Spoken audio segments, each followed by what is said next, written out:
우리나라에 기독교가 전파된 지 얼마 안 됐을 때 일입니다.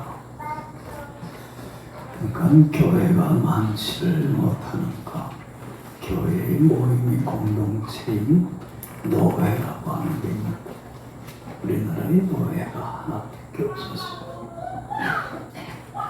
그러니까 서울에서 노회가 열리게 되면 노회원들이 지방에 있는 장로님들이나 목사님들이 다 서울로 올라왔어요. 뭐 여러분들 지금이야 지방에서 서울로 올라올 때 교통편이 잘 돼 있으니까 차나 기차를 타면 금방 오게 되죠. 예전에는 교통편이 없잖아요. 그러니까 어떻게 해야 돼? 지방에서 노래를 참석하기 위해서 서울로 올라오려면 목사님이나 장로님들이 걸어서 그러니까 뭐 3일길 걸리기도 하고 4일길 걸리기도 하고 목사님 한 분이 노예 참석하려고 서울에서 열리는 지방에서 이제 걸어서 왔는데 이제 하루는 주막에서 하루를 또 잠을 자고 가야 돼. 근데 옛날 주막이라고 그래야 뭐그 숙박받는 방이 많지 않잖아요. 방이 하나밖에 없잖아. 그러니까 방이 하나다 보니까 낯선 사람들과 같이 어떻게 해야 돼요? 같은 방에서 하룻밤 자고 지내고 가야 되는 거예요. 이 목사님이 주막에 그 방에 들어갔는데 먼저 와 있는 손님이 있더래요. 그 손님이 잠을 자려고 그러는지 이불 자리를 깔고 잠을 주막을 들어가는 그래서 간단하게 인사만 하고 목례만 하고 그리고 자식을 이불을 깔고 잠을 청하는데 잠이 그렇게 들지를 않더래요. 잠이 오질 못 잠을 못 자고 뒤척이게 되더라고요. 왜냐하면 이 목사님이 귀하게 여기는 회중시계가 옷돌이 안쪽에 넣어놨는데 혹시나 뭐 할까봐 먼저 와 있는 사람이 이거 내가 잠들면 이거 훔쳐가면 어떻게 될까 걱정이 되고 의심이 되죠. 잠이 그렇게 하는 거예요. 그래서 말래 일어나갖고 안쪽에 그 양복 안쪽에 있는 회중시계를 꺼내갖고 집보따리에다가 말래 집어놨대. 야, 됐다, 자자. 또 의심이 나는 게, 야, 저 사람이 내가 여기서 꺼내서 넣는 거 봤을 거다. 아이고, 내가 푹 잠들면 어떻게 돼? 이 사람이 훔쳐가면 어떻게 돼? 그날 밤 잠을 한숨도 못 자고 꼬딱 한밤을 새웠다는 거. 근데 그 먼저 들어와 있는 그 사람도 잠을 못 자고 이리저리 뒤척이더라. 그러니까 둘이 다 잠을 못 잔 거야. 아침에 밥상에 들어와서 겸상을 하는데 목사님이 식사하기 전에 손을 놓고 기도를 하려고 하는데 앞에 앉아있는 사람도 손 먹고 기도를 하려고 하더라는 거예요. 그래서 목사님 물었대. 혹시 교회 다니십니까? 예, 저 교인입니다. 지금 서울에 있는 노회에서 서울에서 노회가 열리기 때문에 노회 참석하러 가고 있는 아무개 교회의 장로입니다. 그래서 이 목사님도 그랬대. 야, 어떻게 나하고 갔습니다. 나는 지금 노회에 가기 위해서 가고 있는 아무교회 목사입니다. 통성모라고 인사를 하셨다. 여러분들 생각해. 그 사람이 장로이고 목사인 걸 알았더라면 잠 잘 잤을까? 못 잤을까? 얼마나 잘 잤을까? 저 사람이 독이건 아니잖아. 훔쳐갈 건 아니잖아. 그러니까 안심하고 근심 걱정 염려 불안 풀이고 하나도 없이 마음이 편안해서 깊은 숙면을 잤을 텐데 왜 잠을 못 자고 설쳤어? 상대방을 믿지 못해서, 신뢰를 못해서 그래. 그렇잖아요. 의심해서. 이 세상에 살면서 사람과 사람 사이에 이 수평적인 관계가 있는데, 좋은 관계를 유지하기 위해서 가장 중요한 것 중에 하나가 뭐예요? 상대방에 대한 전적인 신뢰가 돼요. 이것만큼 소중한 게 없어요. 그렇잖아요. 서로 믿어주는 거, 전적으로 신뢰해주는 거. 지금은 이제 오래됐지만 제가 부목사 때 난 이런 분 봤어요. 의척중에 걸린 사람을 봤어. 아내를 그렇게 미치는. 그러니까 회사 나가서도 아내가 혹시 못된 짓 하면 수시로 집에 전화하는 거. 지금은 뭐 핸드폰 있으니까 아무 데 전화 받지만 예전에 집에만 휘 있잖아요. 전화. 만약에 조금만 늦게 전화를 안 받으면 그날은 또 큰일 나는 거예요. 회사에서 돌아와서 뭔 짓을 했냐고 추궁하고 왜 의심하느냐고. 그러니까 둘이는 그냥 부부싸움이 끊이질 않는 거예요. 그런데 봐요. 상대방을 신뢰하지 못하는 사람도, 참 의심하는 사람도 불행하지만 상대방으로부터 신뢰받지 못해서 의심당하는 사람도 어때요? 불행한 거. 지옥과 같은 거. 여러분들 상대방에 대한 전적인 신뢰를 갖고 산다는 것만큼 복된 게 없는 거예요. 그렇잖아요. 그래서 믿는 것께 뭘 지켜도, 발등 지켜도 믿어준다는 거. 전적인 신뢰를 보내준다는 것만큼 귀한 게 없어요. 그 아동 교육 백서라고 하는 책이 있는데 거기에서 이런 얘기를 합니다. 근데 참 공감이 가요. 아이들을 어떻게 하면 잘 키울 수 있을까? 뭐 다른 거 없다는 거예요. 두 가지 말만 잘하면 아이들을 잘 키울 수 있다는 거예요. 하나는 뭐냐면 나는 아직도 너를 사랑해. 그리고 두 번째 말은 난 아직도 너를 믿어. 여러분들 자녀들을 키우다 보면 자녀들이 잘못할 때가 있어요, 없어요? 허물도 많고 실수도 많고 거짓말도 많고 또 부모가 하라는 거 하지 못할 때도 많고 속상할 때가 많아요. 그럼에도 불구하고 어쨌든 난 너를 변함없이 한결같이 뭐해? 사랑해. 난 너의 허물에도 불구하고도 나는 너를 진심으로 사랑한다. 그리고 너의 잘못에 불구하고 너의 실수에도 불구하고 나는 너를 전적으로 믿어. 넌 잘해낼 거야. 조금도 의심하지 않고 전적으로 신뢰해주는 말을 할 때 자녀들은 뭘 얻어요? 힘을 얻고 용기를 얻고 바른 길을 갈 수 있다는 거예요. 근데 우리는 이 말을 못하기 때문에 자녀들이 상처를 입고 참 잘못된 길을 걸어갈 수 있다는 거예요. 여러분, 상대방에 대한 정적인 신뢰만큼 귀한 게 없는 거예요. 그래서 여러분들 고린도전서 13장을 특별히 무슨 장이라고 그래요? 사랑장이라고 그러잖아요. 사랑은 무엇인가? 고린도전서 13장에 쭉 얘기를 하면서 사랑은 무엇이냐면 모든 걸 뭐 해주는 거예요? 믿는 거다.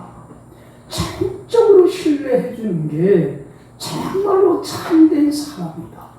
참 공감이 돼요.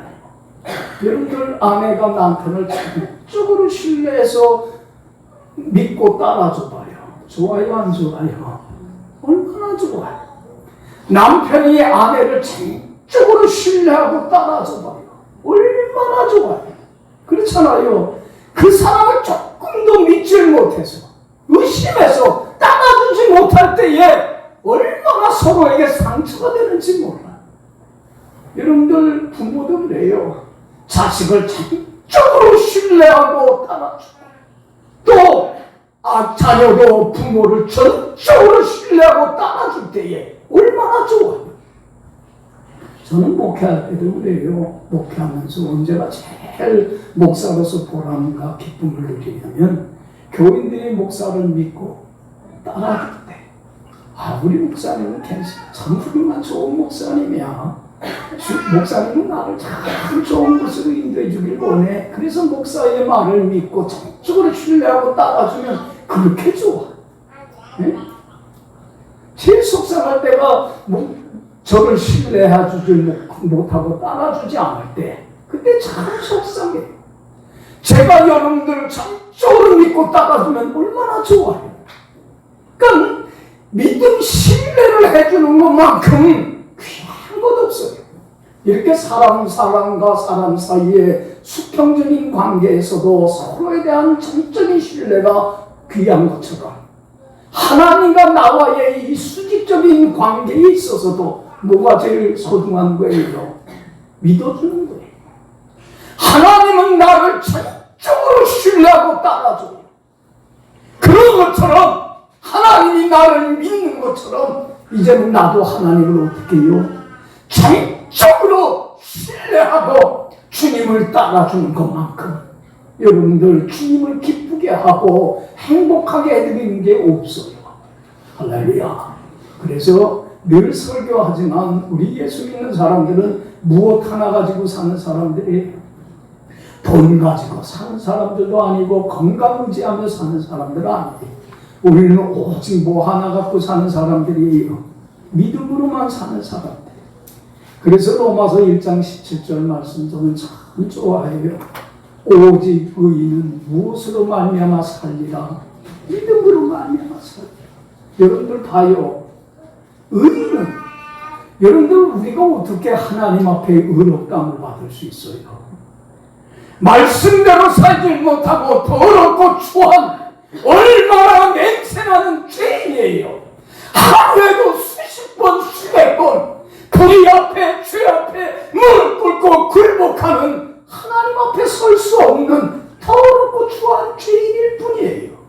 그런데 여러분들, 이런 죄인된 우리가 어떻게 하나님 앞에 죽음도 흠없고 티없는 의인이 되었고, 어떻게 거룩한 하나님의 자녀가 되는 권세를 얻어서 임마누엘 계신 주님과 함께 동행하며 주님 안에서 주님이 한없이 부어주시는 은혜와 축복과 그 영광 속에서 천국과 같은 행복한 삶을 살다가 삶을 마감하는 날 어디에 가서, 천국에 가서 하나님과 함께 영원히 살아가는 영생의 보물을 얻게 됐습니까? 우리 행위로 말미암은 겁니까? 우리가 말씀 지켜서 그렇게 된 겁니까? 아니에요. 전적인 믿음으로 된 것. 예수 그리스도를 영접만 하면 죄 사함 받고 의인이 되고 영생의 보물을 얻는다고 하는 이 복된 소식을 믿음으로 말미암아 내가 의인이 됐고 하나님의 자녀가 됐어요. 할렐루야. 그렇잖아. 이건 전적인 주님의 은혜일 뿐입니다. 믿음으로 은혜로 하나 의인이 된 우리는 이제는 이 은혜에 헛되지 않도록, 이제는 거룩한 하나님 자녀답게, 성도답게, 신자답게 살기 위해서는 오직 무엇으로만 살아야 돼요? 믿음으로만 살아야 돼요. 여러분들 이제는 믿음으로만 삽시다. 나를 죄에서 구원해 주시고 살아계신 하나님 자신이시고 나의 주인이시며 나의 왕이 되시는 주님께 나의 전 삶을 어떻게 하고요? 이젠 다 위탁하고 맡깁시다. 여러분 주님께서 책임져 주실 걸 믿고 조금도 의심하지 않고 맡기면 얼마나 편안한지. 여러분들 봐요. 늘 여러분들 생각하겠지만 삶이라는 게 내 마음먹은 대로 계획대로 됩니까? 안 됩니까? 내 삶에 내가 주인이라면 내 마음먹은 대로 계획대로 돼요. 저도 삶을 뒤돌아보면 내 마음먹은 대로 된 거 하나도 없어요. 누구 마음먹은 대로 됐어요? 내 삶의 주인이신 하나님 마음먹은 대로 하나님의 뜻대로 오늘까지 왔더라. 여러분들 내가 잘 살고 못 살고 행복하고 불행하고 성공하고 실패하는 건 나의 손에 달려있지 않아요. 누구 손에 달려있어요? 내 운명을 주장하시는 유일하신 참신이신 나의 삶의 주인이신 하나님께만 있어요. 할렐루야. 살아계신 하나님, 세상 끝날까지 나와 함께 하시는 하나님, 세상에 있는 모든 건 다 나를 버리고 떠날지라도 결단코 버리지 아니하고 함께 하시는 나의 삶의 주인이신 하나님을 전적으로 신뢰하고 나의 인생을 어떻게 하고요? 맡기고. 내가 할 일은 뭡니까? 주님이 무슨 말씀을 하든지 하고 순종하고 따르며 주님과 동행만 하기만 하며. 여러분들 보세요. 믿음으로 맡기고 순종하고 따르기만 하며 그 믿음의 그릇 위에 하나님은 어떻게 주세요? 하나님의 은혜와 축복과 영광으로 채워주소서. 에녹처럼 정말로 이 땅에서 주님과 동행하며 그 어디나 뭘 맛보며 천국을 누리며 살아가는 가장 행복한 인생을 살게 됩니다. 할렐루야.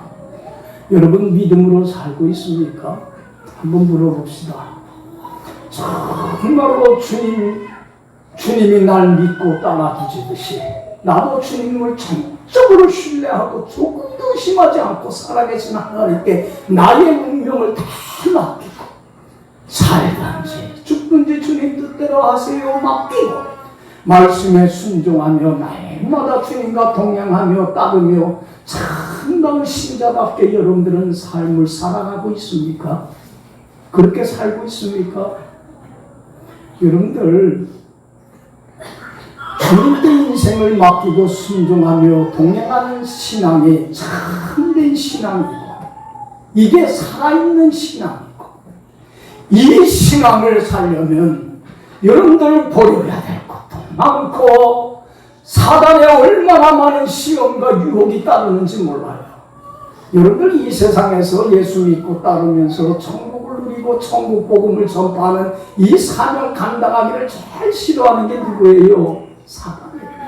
사단은 누구를 통해서든지 우리로 하여금 믿음으로 살지 못하도록 실족하고 넘어뜨리게 합니다. 그런데 어떤 시험과 어떤 유혹 속에서도 흔들리지 않고 변하지 않고 끝까지 믿음 지키며 주님 안에 살아가는 신앙. 이걸 무슨 신앙이라고 그래요?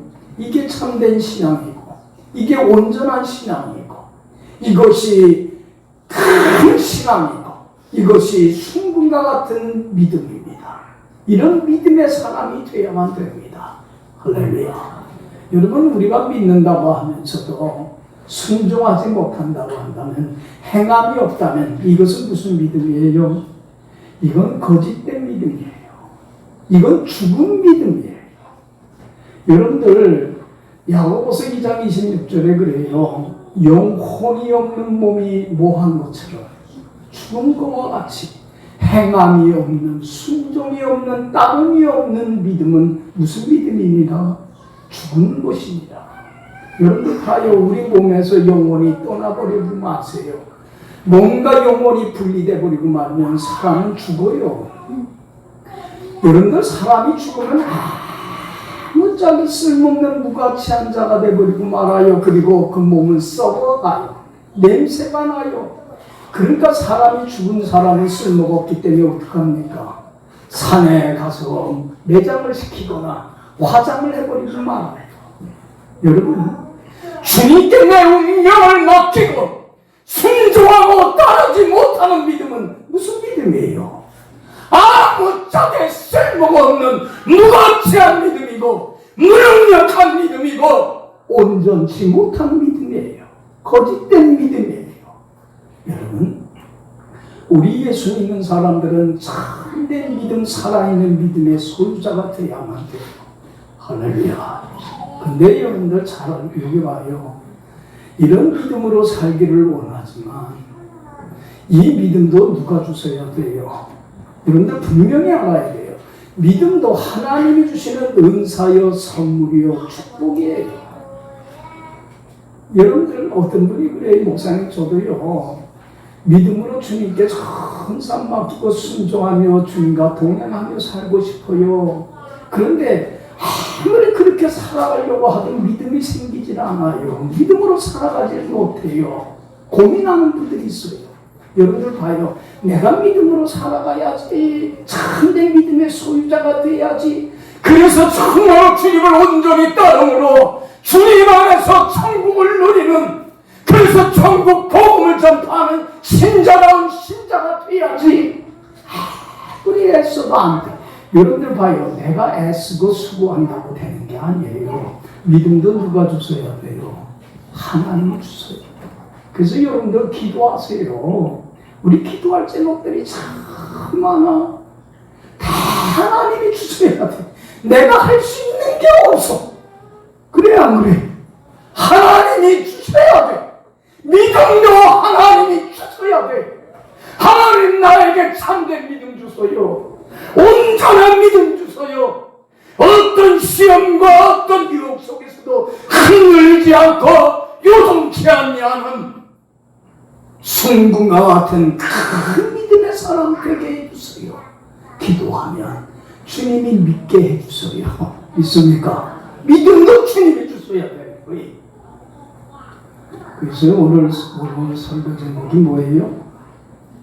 믿음을, 여러분들 기도하세요. 믿음도 해달라고. 여러분들 봐요.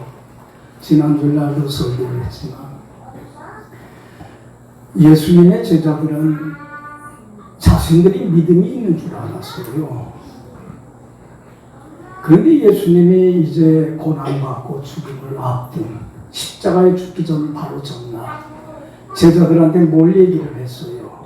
너희들이 이제 조금 있으면 나를 다 헛거리다 부인할 거야. 내가 고난받고 죽임을 당하게 되면 그 고난받는 게 두려워서, 죽임당하는 게 두려워서 믿음을 저버리고 다 나를 떠날 것이야. 예수님은 제자들의 연약함을 알고 그 믿음 없음을 알기 때문에 이렇게 말씀한 거예요. 그런데 제자들은, 특히 베드로는 자기의 믿음 없음을 알았어요? 몰랐어요? 자기가 얼마나 비겁하고 나약한 존재인가. 조그만 시험과 유혹 앞에서도 고난받는 게 두려워서 믿음을 저버릴 수밖에 없는 연약한 존재라는 것을 모르고 과신했어요. 자기 자신에 대하여 무지하니까 과신한 거예요. 그래서 뭐라고 이에 대답을 했어요? 다른 사람은 다 뭐해도 믿음 저버리고 떠난다 할지라도 나는 결단코, 나만은 믿음 저버리지 않고 어떤 경우에도 믿음 하나만은 온전히 지킬 겁니다. 그러니까 예수님이 자기를 모르는 무지한 베드로에게 뭐라고 얘기했어요? 오늘 밤 닭이 물기 전에 네가 3번 나를 모른다고 부인할 것이다. 인정 안 해요. 뭐라고 또 대답했어요? 주님과 함께 죽을지언정 결단코 믿음 저버리지 않을 겁니다. 여러분들 보세요. 베드로는 예수님의 고난당하고 죽임당할 때 자기에게 그 화가 미칠까봐 계집종 앞에서도 3번씩이나 어떻게 했어요? 저주하고 맹세하면서 나는 예수 모른다고, 나는 예수라는 예자도 모른다고 믿음 저버리고 신앙을 저버렸어요. 여러분들 보세요. 큰 실패를 통해서 베드로는 그제서야 깨달은 거예요. 나는 뭐가 없어요? 믿음 없는 자구나. 믿음 있는 자인 줄 알았는데 참된 믿음의 소유자가 되지 못하는구나. 그래서 자책하며 부활하신 주님을 목격했음에도 불구하고 신앙 저버리고 과거의 오부 생활로 돌아갑니다. 그런데도 불구하고 예수님은 변함없이, 그럼에도 불구하고 어쨌든 그런 베드로를 어떻게 했어요? 사랑했어요. 그리고 끝까지 베드로를 믿어줬어요.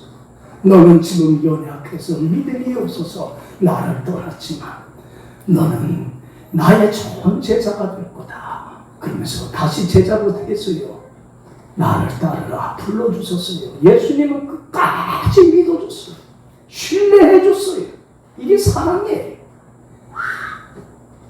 주님의 그 사랑에 감사하면서 베드로는 자기가 믿음 없는 자임을 알고 주님 앞에 여러분들 하루에 3번씩 간절히 간구한 내용이 뭐였을까요? 뭘 기도했겠어요? 주님 나에게 뭘 주세요? 참된 믿음 주세요. 큰 믿음 주세요. 어떤 고난과 어떤 핍박과 어떤 사단의 시험과 유혹 속에서도 불하지 아니하는 정금과 같은 믿음, 참된 신앙인이 되게 해주세요. 나는 연약해요. 나는 나약해요. 조그만 시험 앞에서도, 조그만 사단의 위험 앞에서도 쓰러지고 넘어지고 자빠질 수밖에 없는 연약한 존재예요. 나에게 큰 믿음 주세요. 부르짖고 간구합니다. 주님은 이런 나약한 베드로에게 주십니다. 뭘 주셨습니까? 믿음을 주셨습니다. 여러분들 보세요. 제자들에게도 믿음을 주셨습니다. 제자들의 삶과 베드로의 삶이 예수를 참된 믿음을 갖고 있었을 때의 삶과 믿음 없이 주님을 따를 때의 그 삶에는 엄청난 차이가 나타나. 사도행전 보세요. 여러분들 베드로나 제자들이 예수님 믿음 지키면서 주님 안에서 천국을 누리고, 야, 우리처럼 예수 믿고 이렇게 주님 안에 살면 천국 같은 행복한 삶을 살아 천국 복음을 증거하면서 믿는 자의 수가 점점 많아집니다. 초대교회 보면, 우리 사도행전 보면. 그러니까 여러분들 이거 제일 싫어하는 게 누구예요? 사단이에요. 그래서 사단은 누구를 통해서 교인 크리스찬들을 핍박하기 시작합니까? 유대인들을 통해서 핍박의 강도가 점점 커집니다. 여러분들 예수님의 12제자 중에 제일 먼저 순교한 사람이 누굽니까? 야고보입니다. 야고보의 목을 쳐서 죽입니다. 그리고 이어서 누구를 붙잡아 들이냐면 베드로를, 교회의 수장 역할을 하는 베드로를 붙잡아 들여서 죽이려고 하는데, 여러분들 사도행전 12장 보면 그날이 바로 유대인의 최대 명절인 유월절이기 때문에 유월절 날이라 죽이진 못하고 유월절 끝나면 바로 다음 날 목을 베어서 죽이기 위해서 잠시 옥에 가둡니다. 그런데 여러분들 보세요. 사도행전 12장 보면 그 핍박과 고난 속에서도 그렇게 비겁했던 베드로가 믿음 지킵니까? 안 지킵니까? 여러분들 고난을, 핍박을 두려워하지 않습니다. 그 믿음 누가 주십니까? 주님이 주십니다. 그래서 그 다음 날이면 끌려나가서 참수형 당할 걸 알면서도 그 밤에 베드로가 어떻게 합니까? 얼마나 깊은 잠에 빠져드는지 몰라요. 여러분 요새 사람들이 숙면을 못한대. 왜 그래요? 에? 불면증에 걸린 사람들이 많대. 근심, 걱정, 염려, 불안, 두려움들이 마음이 편안하지 못해서 그래요. 여러분들 베드로는 내일이면 끌려나가서 목배임당해 죽어요. 죽을 만큼 무섭고 두려운 게 어디 있어요? 그러면 그 밤에 잠을 이루지 못하고 죽음에 대한 두려움과 근심과 걱정과 염려와 불안과 두려움 속에 잠을 못 자고 뒤척여 써야 될 베드로는 얼마나 마음이 편안한지 깊은 잠에 빠져요. 주의 천사가 나타나서 옆구리를 치는데도 몰라. 얼마나 깊은 잠에 빠졌든지. 여러분들 봐요. 그 상황 속에서도 조금도 두려워하지 않는 것은 뭐가 있기 때문에, 그런 용기는 어디에서 나오는 거예요? 믿음에서 나오는 거예요. 우리 찬송가에 그러잖아요. 살든지 죽든지 누구 뜻대로, 주님 뜻대로 하세요. 모든 걸 믿고 주님께 맡겼기 때문에 그래요. 여러분들 야고보처럼 내가 할 일 다 해서 순교해라 그러면 순교하고 죽어서 어디 가면 되고? 천국 가면 되고. 아직 할 일이 더 있어서 하나님이 나를 살려주면 뭐 하면 되고, 살아서 천국 복음을 증거하는 사명을 감당하면 되고, 살든지 죽든지 주님 뜻대로 하세요. 모든 걸 믿음으로 맡기고 나니까 어때요? 얼마나 편안해요. 여러분들 믿음으로 한번 살아봐요. 하나님 주시는 참 평화와 기쁨이 내 마음을 주장하며 근심, 걱정, 염려, 불안, 두려움으로부터 다 벗어나요. 할렐루야. 주님이 나와 함께 하셔서 전 삶을 책임져 주신다고 하는 확신만 있으면 그렇잖아요. 그건 내게 뭐가 있어요? 여러분들 봐요. 믿음으로 잠들어 있는 베드로를 깨웁니다. 그리고는 너는 할 일이 있으니까 나가 구해냅니다. 여러분들 그 많은 핍박 속에서 환난 속에서도 베드로는 예수님 안에서 천국을 누리며 천국 복음을 증거하는 사명을 감당하다가 여러분들 어디까지 갔어요? 그 당시 세계 중심지 로마 제국의 수도인 로마까지 가서 천국 복음을 전합니다. 그러다가 거기에서 순교를 당합니다. 십자가에 못 박혀 처형당할 때에 베드로는 그 사형 집행자에게 부탁을 합니다. 내가 어떻게 예수님처럼 똑같이 십자가에 못 박혀 죽을 수 있습니까? 나를 어떻게 주세요? 거꾸로 매달아 주세요. 그래서 십자가에 거꾸로 매달려 순교하며 인생을 마치게 됩니다.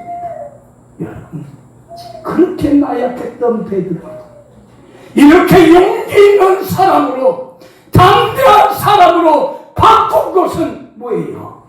믿음이에요. 여러분, 이 믿음을 달라고 기도하세요. 할렐루야. 그래서 오늘 베드로는 교인들에게 보낸 편지에서 고백을 하는 겁니다. 이렇게 살아라. 그러면 승리한다. 자, 여러분들 7절 다 같이 읽어봅시다. 시작. 너희 염려를 다 주께 맡기라. 이는 그가 너희를 돌보신다. 할렐루야. 여기 봐요. 여러분들의 근심, 걱정, 염려, 모든 무거운 짐을 다 누구한테 맡겨요? 세상 끝날까지 함께 하시는 내 삶의 주인이신 주님께 맡기세요. 할렐루야. 믿고 맡기세요. 항상 맡기세요. 그리고 내가 할 일은 주님께 내 운명을 맡기고 순종하며 주님과 날마다 동행하는 삶만 살면 돼요. 내 할 바만 하면 돼요. 그러면 주님께서 너를 어떻게 해주시리라? 돌봐주시고 너의 전생애를 책임져 주실 것이다. 할렐루야. 그리고 믿음으로 살아가면 사단의 수많은 시험과 유혹이 핍박이 따를 텐데 절대로 두려워하지 말아요. 나처럼 믿음에 굳게 서서 믿음 지키며 주님께 더 가까이 나가라. 승리하게 된다. 여러분들 8절 9절 읽어봅시다. 다 같이 읽어봅시다. 근신하라 깨어라. 너희 대적막이나 우사자같이 두루다니며 산길자를 찾나니 너희는 믿음을 굳건하게 하여 그를 대적하라. 이는 세상에 있는 너희 형제들도 동일한 고난을 당하는 줄을 압니다. 여기 봐요. 사단은 운사자같이 두루다니며 산길자를 찾고 있어요. 지금도 마찬가지예요. 여러분들 봐요. 동물의 왕국 가보세요. 그 배고픈 사자들 어떻게 약한 짐승들 잡아먹으려고 살금 다가오니까 그때의 약한 짐승들이 정신 바짝 차리지 않고 깨어있지 못할 때는 그 사자의 공격을 받아 물어 뜯겨 당합니다. 사단은 우는 사자와 같이 산길자를 지금도 찾고 있습니다. 정신 바짝 차리라는 겁니다. 그래서 너는 이 사단과 싸움에서 승리를 쟁취하기 위하여 믿음을 어떻게 하라? 굳건하게 해라. 여러분들 봐요. 주님이 나와 함께 한다고 하는 믿음만 가고 주님께 나의 전생을 맡기고 아무리 어떤 시험이 오고 어떤 환난이 와도 주님께 더 가까이 믿음이 뒷걸음질치고 퇴보해서는 더 가까이 주 안에 굳건히 서서 살기만 하면 여러분들 봐요. 함께 하시는 하나님이 승리케 해주소서. 있습니까? 나는 연약하여 할 수는 없지만 하게 해주소서. 여러분들 10절 11절 보세요. 다 같이 읽어봅시다. 모든 은혜의 하나님 그 그리스도 안에서 너희를 부르사 자기의 영원한 영광에 들어가게 하시니까 잠깐 고난당한 너희를 친히 온전하게 하시며 굳건하게 하시며 강하게 하시며 터를 견고하게 하시리라. 권능이 세세 무궁하도록 그에게 있을지어다. 아멘. 여기 봐요. 모든 은혜의 하나님, 이 세상에서 나를 택하여 너는 내 제자라고 불러주시고 그 자로 불러주신 그 하나님, 그래서 하늘나라에 속한 모든 영광의 축복의 나라에 들어가게 하신 그 하나님께서, 주님께서 내가 믿음으로 살아 주 안에 굳건히 서서 살기만 하면 주님이 친히 나를 어떻게 해주세요? 강하게 하시고 경고케 하시고 굳건하게 하시고 털을 경고케 하시며 승리케 하여 주시어서 하나님의 그 큰 은혜와 축복의 영광을 빼앗기지 아니하는 복된 인생을 살게 하여 주리라. 할렐루야. 할렐루야. 나는 연약해서 못하지만 믿음만 있으면 승리해. 저는 사도 요한의 이 간증을 참 좋아합니다. 요한일서 5장 4절에서 사도 요한이 이렇게 간증합니다. 하나님께로서부터 난 자마다 세상을 이기느니라. 세상을 이기는 승리는 이것이 우리의 무엇이니라? 믿음. 주님이 나와 함께 하십니다. 나의 전생애를 책임져 주십니다. 주님께 전상 맡기고 순종하며 따르는 삶, 이 믿음만이 우리를 승리케 해주십니다. 할렐루야.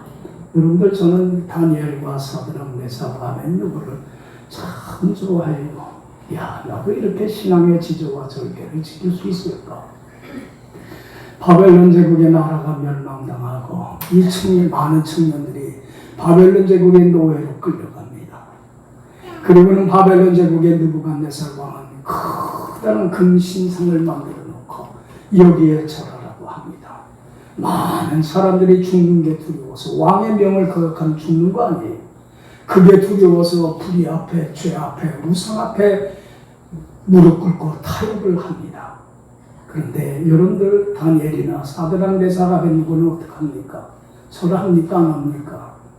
하나님이 제일 싫어하는 게 우상 숭배인데 그 불의 앞에, 죄 앞에 무릎 꿇고 타협할 수 없습니다. 무릎 꿇지를 않습니다. 그런 용기, 배짱은 어디에서 나오는 겁니까? 살아계신 하나님이 나와 함께 하십니다. 나의 전 삶을 맡기는 그 믿음입니다. 살든지 죽든지 그 하나님 뜻대로 하세요 맡기는 믿음입니다. 느부갓네살 왕이 이들이 절하지 않은 걸 알고 격분해서 끌어들입니다. 그리고는 너희들 절을 하지 않으면 어디에 넣어서 죽이겠다고 그랬어요? 뜨거운 불더미 속에 던져서 태워 죽이겠다고 핍박을 합니다. 그때 이 세 청년이 이렇게 느부갓네살 왕에게 얘기를 합니다. 왕이요, 우리는 아무 할 말 없습니다. 왕이 우리를 풀무불 속에 던져넣는다 할지라도 살아계신 하나님, 나의 주인이신 하나님이 풀무불 속에서 나를 어떻게 할 겁니까? 건져 주실 것입니다. 그러나 그리 아니할지라도 어쨌든 죽어서 순교를 한다고 하더라도 결단코 그 앞에 무릎을 꿇지 않을 겁니다. 이런 용기, 이런 배짱은 어디에서 나오는 겁니까? 믿음에서 나옵니다. 여러분, 풀무불 속에서 살아계신 하나님은 건져주실 뿐만 아니라 그 이들에게 한없는 은혜와 축복과 영광을 믿음의 그릇 위에 가득히 채워주시는 엄청난 영광이 그에게 임하더라는 겁니다. 할렐루야. 할렐루야. 여러분들은 참된 믿음의 사람입니까? 어떤 풍파와 시련에도 흔들리지 않냐는 순금과 같은 온전한 큰 믿음의 소유자가 되고 있습니까? 아니면 조그만 풍파와 시련 속에서도 믿음 지키지 못하는 죽은 믿음, 거짓된 정말로 믿음을 소유하고 있지는 않습니까? 여러분, 참된 믿음도 누가 주셔야 되는 선물이에요? 주님이 주셔야 되는 선물입니다. 기도하세요. 하나님 나에게 뭘 더하세요? 믿음을 더하여 주세요. 베드로가 하루에 3번씩 기도하면서 믿음 달라고 부르짖고 간구합니다. 믿음을 선물로 받아서 순교하는 그날까지 믿음을 지키며 주님 안에서 영원한 영광에 들어가게 하신 그 하나님의 영광과 축복을 간직하고 누리고 천국 복음을 증거하는 가장 귀하고 복된 인생을 살았던 거죠. 이제는 믿음 없는 인생이 아니라 믿음 있는 삶이 되어서 참다운 신자로서 그리스찬으로서 주님께 영광 돌리는 여러분들의 복된 남은 삶이 되기를 간절히 축원합니다. 기도합시다.